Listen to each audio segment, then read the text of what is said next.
mais uma vez. Aqui estamos para darmos a continuidade neste trabalho, como sempre digo, de longo fôlego, relacionado com análises feitas a respeito da Gênese e a vida. É preciso não esquecermos que a nossa doutrina é filosofia, é ciência, é religião. E neste aspecto, a nossa preocupação no momento presente está sendo enfatizar o emprego que apresenta a ciência na interpretação dos eventos que aconteceram na formação do planeta, na formação dos astros, na formação do universo e na formação da vida, no aparecimento da vida.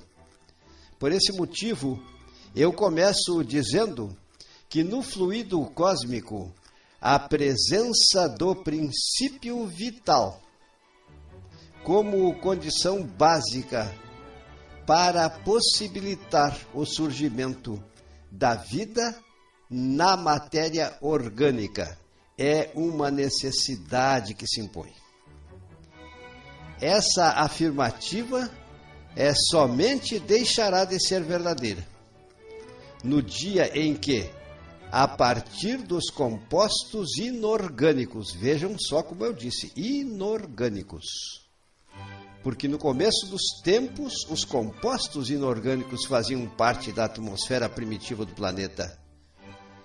A partir dos compostos inorgânicos, portanto, os homens conseguirem gerar a vida.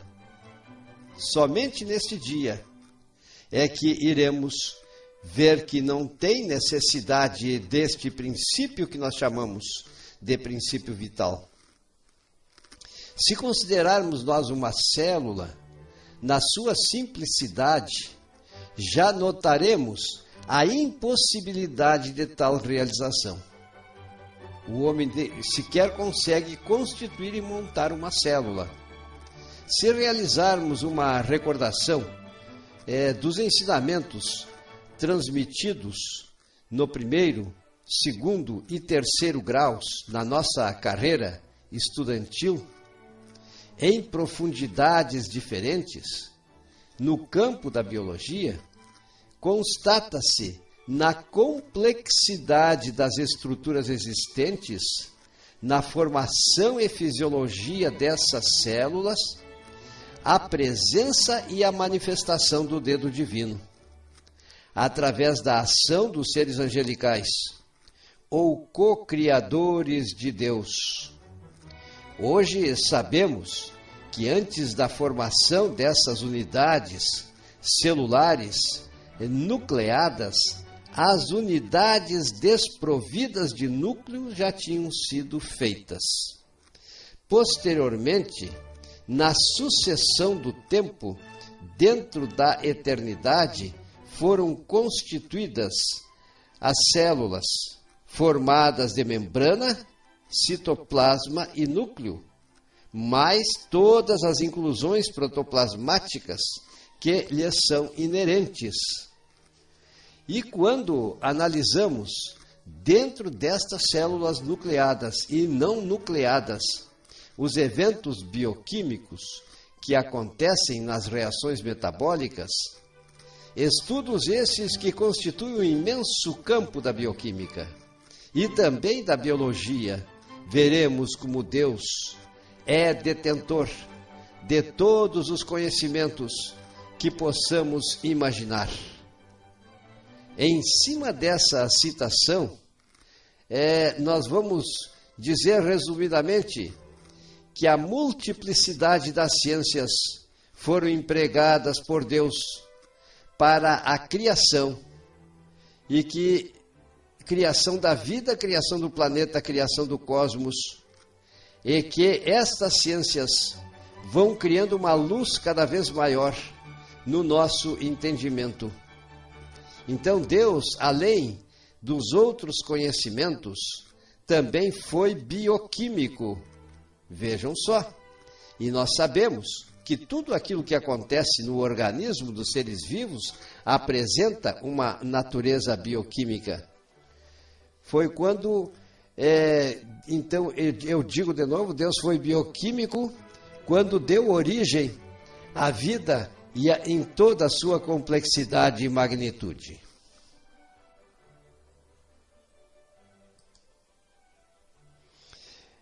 Como estávamos dizendo, embasado em todo o seu saber infinito, pode-se dizer que Deus, Criador e Suprema Inteligência, criou o princípio inteligente. No decurso dos evos, plasmou em seu próprio núcleo, ou melhor, em seu próprio veículo de exteriorização as conquistas que lhe alicerçariam o crescimento para maiores afirmações nos horizontes evolutivos. Dominando as células vivas na natureza física e espiritual, como que empalmando-as no seu próprio serviço de modo a senhorear possibilidades as mais amplas de expansão e progresso, sofre o plano terrestre e extraterrestre as profundas experiências que lhe são, ou melhor, que lhe facultarão no bojo do tempo, o automatismo fisiológico pelo qual, sem qualquer obstáculo, executados os atos primários de manutenção, preservação e renovação da própria vida. É preciso que eu diga que este trecho eu acabei de ler e ele foi extraído do livro Evolução em Dois Mundos e requer muitas análises que precisam ser feitas, embasadas na multiplicidade dos conhecimentos necessários para que possamos verificar a pertinência das argumentações apresentadas por André Luiz e Valdo Vieira, através que foram os psicógrafos, a autoria de André Luiz e a psicografia de Valdo Vieira e Francisco Cândido Xavier, isso em 22 de janeiro de 1958. Agora, pensando e em como continuidade pensando, nós vamos pelas afirmativas contidas neste próprio livro, que foram feitas por André Luiz, e também no livro A Gênese, que nós recomendamos a leitura, e também o estudo das obras e das demais que formam o Pentateuco da doutrina espírita, fala-se do princípio inteligente, plasmando o seu próprio veículo de exteriorização para as conquistas e crescimento nos horizontes evolutivos, dentro dos evos, que vem a ser dentro das eternidades, é a mesma coisa. Sabemos que as manifestações verbais complexas que estamos apresentando são necessárias, porque nós precisamos galgar os degraus do entendimento para que possamos ter uma visão, mesmo que pálida, devido aos fatores limitantes inerentes à nossa própria pessoa.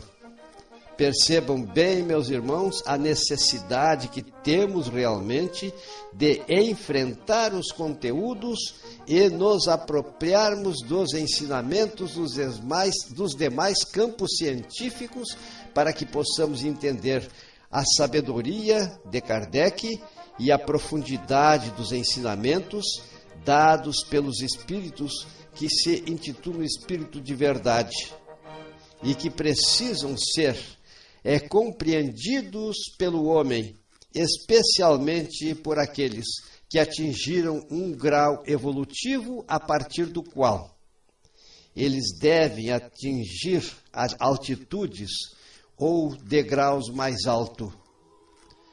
Aos que desejam adquirir maior entendimento do que aqui estamos expondo.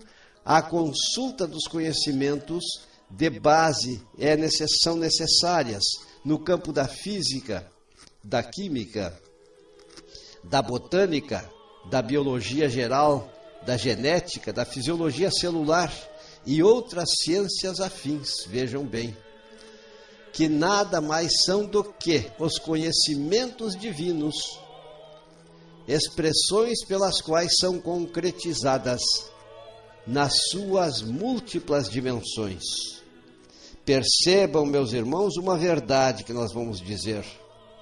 Quando os homens conseguem, através do estudo e do emprego do método científico, criar um conjunto de conhecimentos sistematizados a respeito de um determinado assunto, a isso se chama ciência. Mas o homem apenas está se apropriando e identificando as leis que perfazem estas ciências e que nada mais são do que verdades que expressam a vida de forma perfeita e não há efeito sem causa. Deus é detentor de todos esses conhecimentos. Eles não surgiram ao acaso. A gravitação universal não surgiu ao acaso. Por exemplo, Isaac Newton definiu a lei da gravitação universal. E por esta lei disse que a matéria atrai a matéria na razão direta das massas e na razão inversa do quadrado das distâncias. E esta lei é referencial para mostrar a estabilidade e o equilíbrio existente no cosmos, no grande cósmico, que tem proporções infinitas. Essa é uma lei divina, o homem não fez esta lei. Então não é para enaltecermos o físico ou a ciência denominada física, mas enaltecemos sim e consideramos abençoados os cientistas que muitas vezes trazem a missão de se dedicarem a esse trabalho e identificarem através das múltiplas ciências os conhecimentos que apresentam uma origem divina. Então Kardec, no seu tempo, ele utilizou a ciência que existia ao seu alcance como base das argumentações feitas para explicar a formação do universo e do sistema do sistema solar e principalmente da Terra. Também fez exposições explicando o surgimento da vida e das trajetórias evolutivas da vida. Sobre tudo isso nós já falamos nas gravações anteriores, bem como as transformações do planeta. Construiu as bases da obra e deixou muito claro que a continuidade da obra caberia ao futuro. Agora estamos vivendo este futuro. Estamos vivendo um período evolutivo no qual é preciso, vejam só, peço licença para dizer, é preciso sairmos, nós trabalhadores espíritas, desta dormência científica, para adentrarmos em termos de evolução, compatibilizando-nos com os propósitos de Kardec, quando disse que o Espiritismo tem aspectos científicos, filosóficos e religiosos. É, pois, chegada a era na qual precisamos começar a ter a preocupação do saber científico, os quais estão implícitos e explícitos. Implícitos, eu disse, e explícitos na criação universal divina em todas as dimensões. Porque quando falo, não me refiro somente ao mundo material. Também no mundo espiritual existem leis. Usando os referenciais contidos nas análises feitas por Kardec, comecemos pela compreensão de um fato, que ninguém em laboratório conseguiu, nem conseguirá, a partir dos compostos inorgânicos, eu disse inorgânicos, componentes da atmosfera do mundo primitivo, formar um ser vivo, por mais simples que seja, Por exemplo, os seres vivos do reino Monera ou do reino Protista, pois esta é a classificação que a biologia atual dá para os seres vivos como sendo os mais simples e os mais primitivos. Que dirá os seres mais complexos, que, embora unicelulares, representam uma grande conquista da criação. Porque na realidade nós temos que isto é uma conquista criativa na exalada da vida, ou melhor, a urida da vida. Praticamente a célula é a fonte inicial de tudo, e nós somos compostos por células. É isto que eu quero dizer. E, portanto, hoje existe no campo do conhecimento, na verdade, ciências que nós chamamos fisiologia celular, bioquímica celular, que nos mostram a maravilha dos conhecimentos. E digo mais, meus irmãos, se nós quiséssemos, dentro das probabilidades, mostrar matematicamente que uma célula formou-se ao acaso, nós não conseguiríamos esse fato. Bem pelo contrário, nós veríamos que seria necessário, para que todos os requisitos inerentes a uma célula se concretizassem, um tempo muito maior do que aquele que foi usado por Deus para a criação da nossa Via Láctea, por exemplo. Seria necessário um tempo muito maior, e ainda isso não aconteceria. Então, dentro da lei das probabilidades matemáticas, a gente sabe que a vida não pode ser fruto do acaso, mas sim que os seres angelicais, conforme Emmanuel nos disse, e confirma André Luiz, e deixa esse caminho muito claro o nosso Allan Kardec, os co-criadores, eles obedecem às diretrizes da Suprema Inteligência, e fizeram, porque junto com o hausto divino, que é o fluido cósmico universal, a matéria-prima primordial, está junto ao princípio vital. O princípio vital estava presente, e a matéria-prima orgânica, na forma de uma geleia dissolvida, é um fato que também já estava acontecido, foi descrito por Emmanuel como sendo produto da ação dos pensamentos dos seres a serviço do Pai, mas também cientificamente Stanley Miller, em 1953, provou que a proposta como hipótese por Alexander Ivanovich Oparin, e também foi citada por Emmanuel, como eu disse, dá como referência nas análises de André Luiz, também em Evolução em Dois Mundos. Ou seja, existia uma sopa química nos oceanos primitivos. Esta sopa química foi fruto da ação dos agentes explicados pela física, mas nós, como sabemos que não há efeito sem causa, dizemos também intervenção dos co-criadores do Pai. Então representa de forma, prosseguindo, queremos dizer que representou a forma pela qual a vida foi formada pelos operários divinos, seres angelicais, que em obediência, como já foi dito, às diretrizes de Cristo, não só participaram da formação desta sopa química, como também usando as mônadas celestiais, e assim deu-se início à formação dos primeiros seres vivos da Terra.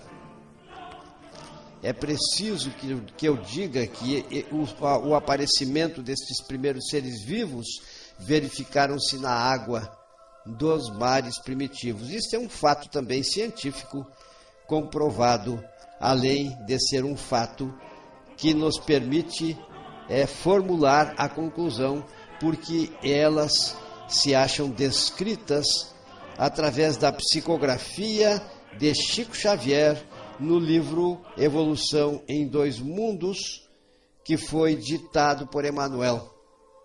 Mas também se acha contido na Gênese, também se acha contido no livro Evolução, na obra Evolução em Dois Mundos, e que foi ditado por André Luiz e Valdo Vieira, no tempo em que estava conosco, e também Francisco Cândido Xavier fizeram a psicografia desse livro. Vejam só, em lugares diferentes. Numa semana recebia Chico Xavier um pedaço do texto, na semana seguinte o texto tinha continuidade. Esse detalhe é preciso que se saiba também a respeito do livro Evolução em Dois Mundos. E nesta obra, o que importa é que existem esses esclarecimentos e se acham ao alcance daqueles que têm interesse em adquirir o livro Evolução em Dois Mundos. Seja qual for a opinião que se tenha sobre a natureza do princípio vital, o certo é que ele existe. Isso eu estou copiando da Gênese. Pois que se lhe apreciam os efeitos, e eu digo, não há efeito sem causa, não tem como existir. Se o efeito é inteligente, a causa é inteligente, e se a causa é inteligente, existe um autor. Pode-se, portanto, logicamente, admitir, ao se formarem os seres orgânicos,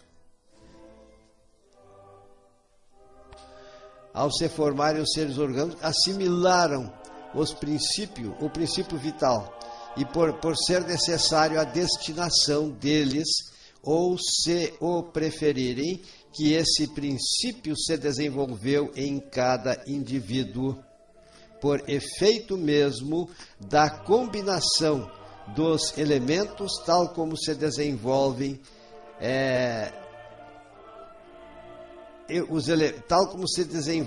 dadas certas circunstâncias, o calor, a luz, a eletricidade. E aqui eu fecho aspas no texto que eu copiei da Gênese segundo o Espiritismo. Mas para uma maior clareza ainda encontramos na Gênese, combinando-se e sem o princípio vital, o oxigênio, o hidrogênio, o nitrogênio, que naquele tempo era chamado de azoto, e o carbono, unicamente nós iríamos ter formado uma substância. A opinião da palavra é nossa, quando digo substância. O princípio vital, modificando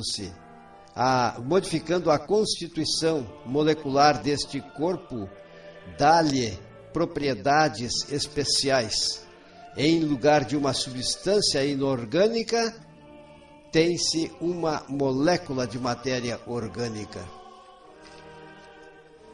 As substâncias, assim organizadas e obedecendo o comando mental dos co-criadores do Pai, na presença do princípio vital, adquirem as propriedades do ser vivo, desde as formas mais simples, para, na sequência, acontecer o aparecimento das formas complexas que perfazem os demais seres vivos. Como já foi dito, os primeiros seres vivos surgidos na Terra datam de 3,5 bilhões de anos, conforme comprovações já conseguidas e já mencionadas nas outras gravações. E é claro, nos referimos-nos à constatação dos seres vivos mais antigos da Terra contidos nos estromatólitos. E referimos-nos, é claro, a seres vivos bacterianos. Então Kardec comenta que o princípio vital é mantido no ser vivo pela energia que ele produz. Isso é uma obviedade, porque a partir do momento em que o ser vivo começa a existir, reações metabólicas se produzem nestes seres vivos que se alimentam e que vivem e que produzem a sua própria energia. E essa atividade metabólica, então, mantém este princípio vital. Ao acontecer a morte, desaparece a produção de energia e aí, então, esse princípio vital vai sofrer uma extinção, vai se extinguir. Então, este fato é uma verdade e deixa em aberto as conquistas evolutivas que poderão ser usadas no presente em todas as suas nuances, como é o caso das atividades metabólicas, das quais resultam as formas de manifestação das modalidades e funções a partir da energia produzida. É claro que essa produção de energia aconteceu pelos seres vivos que foram criados na Terra, mas que surgiram em primeiro lugar nas águas dos mares primitivos. No livro A Gênese, segundo o Espiritismo, ainda nós vamos copiar mais um texto. Seja qual for a opinião que se tenha sobre a natureza, o importante é não esquecermos que a vida existe e o princípio vital existe. Então, é possível mesmo dizer que são imensos os enfoques hoje ao alcance do homem e que demonstram a vida em toda a sua exuberância. Em decorrência da energia metabolicamente produzida, desde os seres mais simples até os seres mais aprimorados do planeta Terra. E nos referimos, é claro, aos seres humanos. Percebam, pois, antes que o homem houvesse surgido como criação mais perfeita da Terra, precisou que na criação da vida acontecessem a sucessão dos fatos. Mas voltando ao início das nossas considerações, relacionadas com o surgimento da vida, podemos dizer que a geração espontânea é uma teoria já superada e descartada, porque conforme várias comprovações, um ser vivo somente poderá originar-se de outro ser vivo pré-existente. Então a casualidade da vida, meus irmãos, não existe. Spallanzani, Francesco Redi e Louis Pasteur, como nós já dissemos em outras gravações, experimentalmente puseram por terra as teorias da geração espontânea. As ponderações foram feitas por Kardec no seu tempo e expressam a inteligência e o jogo de cintura, já que naquele tempo existiam os defensores da geração espontânea e ele não queria criar confrontos desnecessários. Hoje é fato comprovado. Na sopa química, conforme já descrevemos, primeiro apareceram os heterotróficos, para que possamos entender os seres vivos. Por quê? Porque nesta sopa química foi formada antes a presença de uma quantidade enorme de nutrientes, e estes nutrientes serviram para alimentar os primeiros seres vivos que foram criados no planeta. Através da intervenção, é claro, dos operários divinos.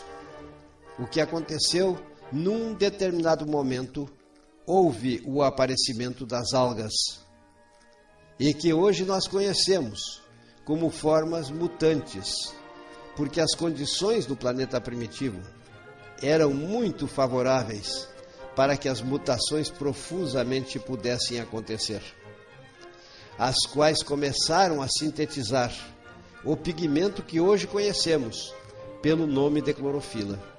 Acaso? Não. Está comprovado, meus irmãos, que o pensamento exerce influência sobre a matéria.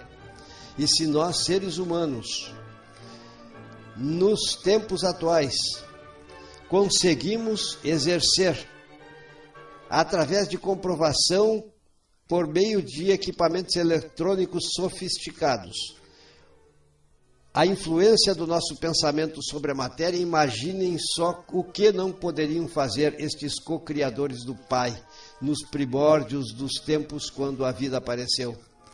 Então, aconteceu a mutação e surgiram as células mutantes que eram capazes de sintetizar a clorofila. E na presença da luz começou a acontecer o fenômeno que nós chamamos de fotossíntese, com a captação do gás carbônico e a liberação do oxigênio, primeiro nas águas, que ficaram impregnadas de gás carbônico e que depois começaram a ser exalados para o ar da atmosfera primitiva, e assim paulatinamente foi acontecendo uma transformação desta atmosfera primitiva e que começou a se constituir e nos é conhecida até os dias atuais.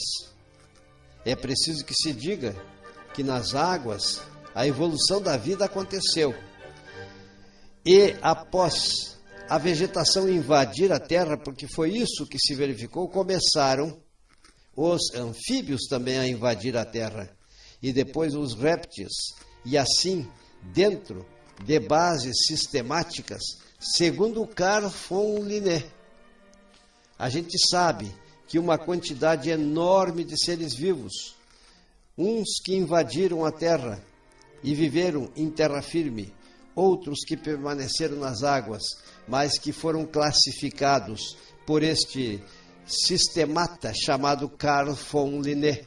Ou seja, os seres vivos formaram reinos que hoje não são conhecidos, filos, classes, ordens, famílias, gêneros, espécies e variedades, conforme nós iremos ter a oportunidade, na sequência do tempo, de realizar várias análises em cima dos temas que a Gênese, segundo o Espiritismo, comporta que façamos, sempre dentro de bases as quais levam em conta em ambas as dimensões, conforme observado na Gênese segundo o Espiritismo, tomando como base a Gênese e principalmente o livro Evolução, também em Dois Mundos.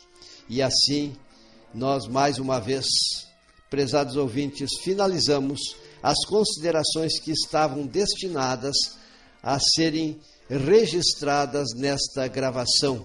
E agora eu proponho para vocês que pensemos que a mente divina, que é Deus, é onipresente no universo infinito. É onipresente em nós. É onipresente na história da vida. E que fomos agraciados com o maior presente que a humanidade poderia receber, que é o Divino Mestre Jesus. E estamos desenvolvendo este projeto de esclarecimento, de lançamento de luz para entendermos por que a nossa doutrina é científica, mas também tem religiosidade, pois Cristo é o nosso modelo. E também é filosófica, porque comporta que façamos múltiplas ilações no campo da filosofia. Nós suplicamos, mentores espirituais, amigos, para que possamos ser bem-sucedidos, auxiliados por vós, no percurso deste caminho, e que esta humanidade possa ser abençoada pelos vossos eflúvios benfazejos, a fim de que, no trajeto do seu caminho evolutivo, possam fazer jus às mudanças que estão acontecendo no nosso planeta, que de transição, ou melhor, que de expiações e prova, irá tornar-se um mundo de regeneração. Que possamos ter, pois, os requisitos, não só no campo do conhecimento, mas também no campo da purificação, no campo da autotransformação, da reforma íntima, embasando-nos em Jesus, para que possamos ser membros da grande família universal que está destinada a povoar esta terra, todos nós cristianizados, no dia em que a transição planetária tenha se completado. E assim dizendo, nós agradecemos a vós, amigos espirituais, que eu sei estão nos ajudando, apesar dos nossos atrapalhos, na exposição destes assuntos. E estão nos amparando. E por tudo isso nós agradecemos. Agradecemos a vós. Mas não sem antes dizer que somos agradecidos aos espíritos da Colônia Maria de Nazaré, do Recanto de Irmãos, do Burgo dos Lírios, que são suas subdivisões. E nesses agradecimentos também somos agradecidos aos espíritos amigos, sábios e benfazejos, que praticamente cuidam de todas as colônias espirituais. E sabemos que vocês tomam conhecimento desses eventos e de outros que estão acontecendo no que diz respeito à atividade de cunho espiritual. Por isso nós agradecemos através desta casa virtual que chamamos de Luz Espírita, pois que esta casa virtual desempenha-se em todas as funções nas quais precisam ser desempenhadas, como num centro espírita completo acontece. E assim dizendo, agradecemos pela oportunidade e em nome do Divino Mestre Jesus, nós interrompemos esta gravação para darmos, na sequência do tempo, a continuidade como habitualmente é feito. Obrigado, Jesus, obrigado, amado Pai Celestial. Obrigado, irmãos espirituais, e que assim seja.